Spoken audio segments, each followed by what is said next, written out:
们好，欢迎来到走入澳洲，与你分享在澳洲的生活资讯。我是明诗。今天跟朋友们继续关注在澳洲生宝宝或者是领养孩子可以领取哪些津贴。那这期节目呢，咱们就来聊聊父亲以及伴侣津贴，英文呢叫做 Dad and Partner Pay。这个津贴呢，多多少少跟咱们上一期聊到的产假津贴 Parental Leave Pay 呢有一定的关系。在很多方面呢，它们也有相似之处，但是呢，也有不同之处。朋友们可以做一个对比，建议看看我们上一期的视频。那朋友们别忘了，在观看这期视频之前，请帮助我们一键3连，点赞、订阅加开启小铃铛，感谢朋友们的支持。那咱们就说说父亲以及伴侣津贴。这个津贴呢，跟产假津贴相同，是为了帮助在职有工作的父母能够抽出时间照顾孩子，与此同时呢，得到一定的经济补助。这里面对有工作的定义是，不管你是受雇于人、有雇主的人士，还是你是自雇人士 sole trader 自己做生意或者是打工的人士，都有资格申领父亲以及伴侣津贴。那这项津贴呢，最多可以领2周，也就是10个工作日。那这10个工作日期间啊，申请人呢是必须要休假，不能去工作来照顾孩子的。除非呢是有特殊的情况，那么申请人呢就要向 Centrelink 去解释和说明。目前呢，父亲以及伴侣津贴单个工作日能够领取的金额呢，跟产假津贴是相同的，是每个工作日大约税前可以领到150澳币。那这个数字呢，是根据全澳每周的最低工资的标准来计算的。所以呢，算下来啊，父亲以及伴侣津贴最多可以拿到税前大约1500澳币。跟产假津贴不同的是，父亲以及伴侣津贴呢是 Centrelink 这边直接支付给申请人的，直接汇到申请人的个人的银行账户当中，不需要通过雇主转给申请人。那关于产假津贴的支付方式呢，朋友们可以看我们上一期的节目，因为啊，产假津贴呢它是有2种的领取方式，所以呢，对应的支付方式也是不同的。那某些情况下，同一个申请人可能同时符合申领产假津贴，还有父亲以及伴侣津贴的条件。那这种情况该怎么算呢？咱们来看看。上期视频我们谈到，产假津贴最多可以领18周。那今天咱们讲的这个父亲以及伴侣津贴最多可以领2周。那么也就等于说，一个家庭最多可以获得20周，也就是100个工作日的带薪育儿假的津贴。但是呢，如果是同一个申请人同时符合这2项津贴的条件，那么就按照最多的那项津贴来算。也就是说，照顾每一个刚出生或者是被领养的孩子，最多可以获得18周的产假津贴。另外啊，在照顾同一个宝宝的时候，父亲以及伴侣津贴不能够跟上一期咱们提到的产假津贴当中被灵活领取的那部分在同一天领取，是要分开时间领取的。这一点呢，需要朋友们注意。那什么是灵活部分的产假津贴呢？朋友们可以看我们上一期的视频。那咱们再说回到父亲以及伴侣津贴，谁有资格申请父亲以及伴侣津贴呢？需要什么条件呢？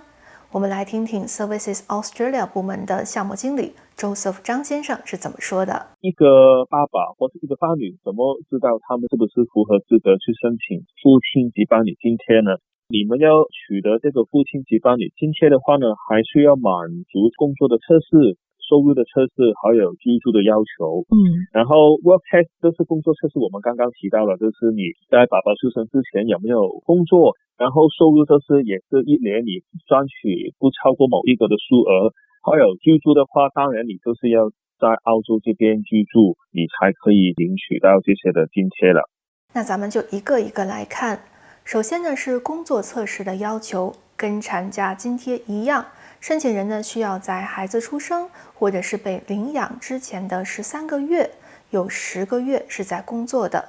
那么最低的工作时长呢，要达到330个小时。10个月是按照295天计算的，平均1个工作日工作1个多小时，相当于是每周工作至少1天。那从2020年1月1号以后啊，要求2个工作日之间的间隔不能够超过12周。有一些朋友可能会问，那我的工作因为新冠疫情受到了影响，公司暂时关闭了，或者是一些自雇人士的工作因此暂停了。那在此期间呢，我领取了留职者津贴 JobKeeper Payment， 这种情况是不是会影响到我的工作测试呢？答案是不会的。就像咱们上次聊的产假津贴一样，领取留职者津贴的人士会被认定为你还是有工作的。那一段领取留职者津贴的时间呢，是会被记为工作时间的，不会影响工作测试的结果。当然了，不同的申请人呢，还是有不同的情况的。如果说朋友们不确定自己到底是不是符合这项条件，可以直接跟Centrelink联系和咨询。那他们的电话是131-202，这个是多语种的咨询电话，可以有国语或者是粤语的Centrelink的工作人员来为您服务。那么你只需要在电话接通以后说 Mandarin 普通话或者是 Cantonese 广东话就可以了。但是有一些朋友呢，因为受到新冠疫情的影响而失业了，或者有不同的受到影响的情况，如此一来呢，可能会影响到工作测试的结果。不要太担心，你可以申请延长工作测试 Extended Work Test。那么原先13个月的测试期呢，就会延长到20个月了。这样呢，在受到新冠疫情影响之前的工作日也可以被计算在内了。说完工作测试，咱们再来看看收入测试。与产假津贴相同，父亲以及伴侣津贴的收入要求申请人在上一个财政年度的个人收入不超过15万澳币。那我们再看另一个相对比较重要的要求，就是对申请人的居住要求。如果要领取父亲以及伴侣津贴，申请人呢是要居住在澳洲的，并且是澳洲的公民或者是永久居民。对于父亲以及伴侣津贴来说跟产假津贴一样，新移民在拿到永久居民身份 PR 以后，要完成2年的等待期，才能够申领这个津贴。那完成这2年等待期的最后1天的日期，要在孩子的出生日期之前。咱们举个例子如果说你的孩子是在2021年6月11日出生的，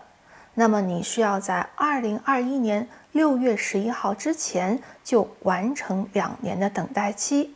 也就是说，往回倒2年，你至少呢是要在2019年6月11号这一天成为澳洲的永久居民，才能够满足申请父亲以及伴侣津贴的资格。那有一些签证的类别或者是申请人的情况呢，是可以豁免等待期的，也就是在拿到 PR 身份以后，可以直接申请津贴。这个呢要具体情况具体分析。另外除了澳洲公民或者是永久居民，对于持有特殊类别签证的朋友，一般只有新西兰签证的朋友也可以申请父亲以及伴侣津贴。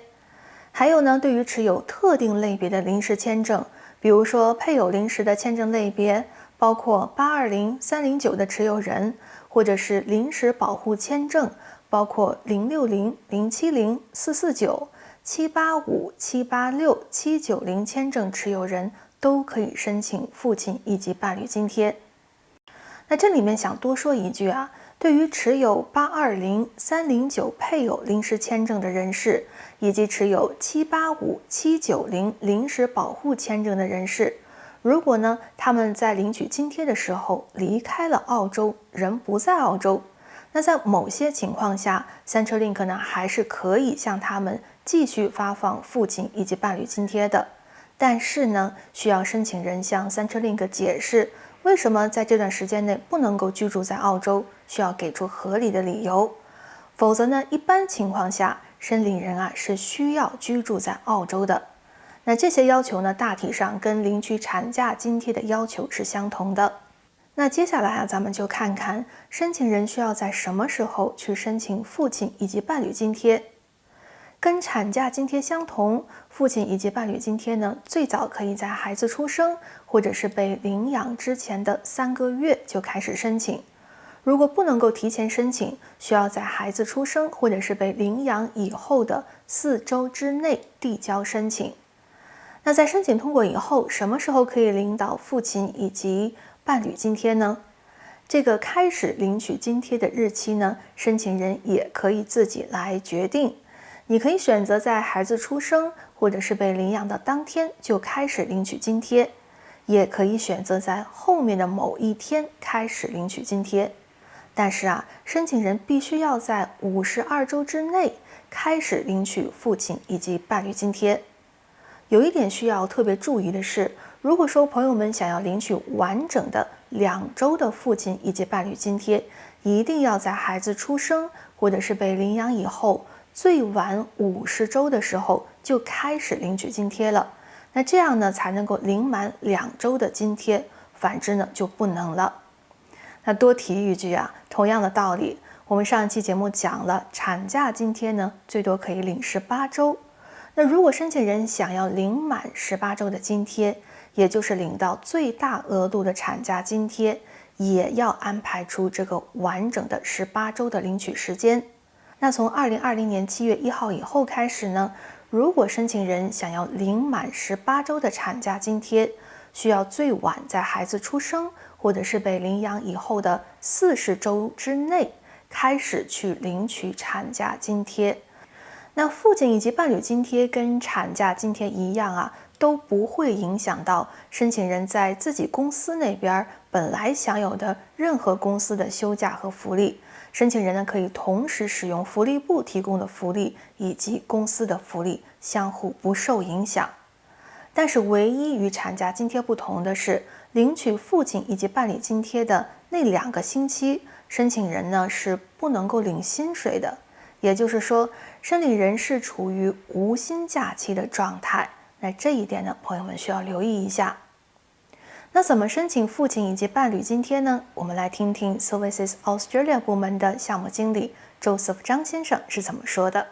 你也是可以在网上面去申请，你用你的 MyGov account 在你的 Centrelink 网上账户里面寻找申请家庭补助 Apply for Family Assistance 那个部分来开始申请。在线服务只是其中一个服务，如果有什么原因不方便在线申请的话，那当然你也可以在我们的网站上面找找看还有其他什么的方法。当然最简单就是打电话给我们，然后我们的员工都会告诉你们，帮助你们下一步该怎么处理。然后呢，当你申请这个父亲及伴侣津贴的时候呢，你在孩子出生或是被领养之前还有之后也是需要提交文件的，比如说你的个人的税号 tax file number， 还有呢你的雇主的联络的方法，还有你的 Centrelink 客户参考编号 Centrelink reference number。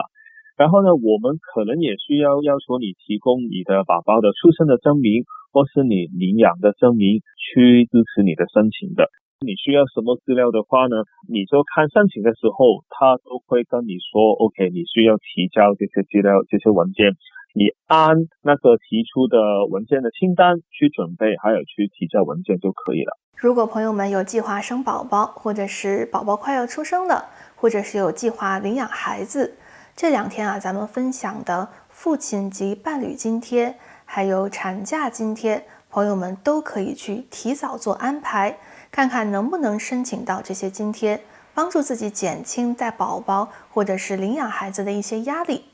如果今天我们的视频有帮助到你，也希望你给我们点赞、订阅加开启小铃铛，感谢朋友们的支持。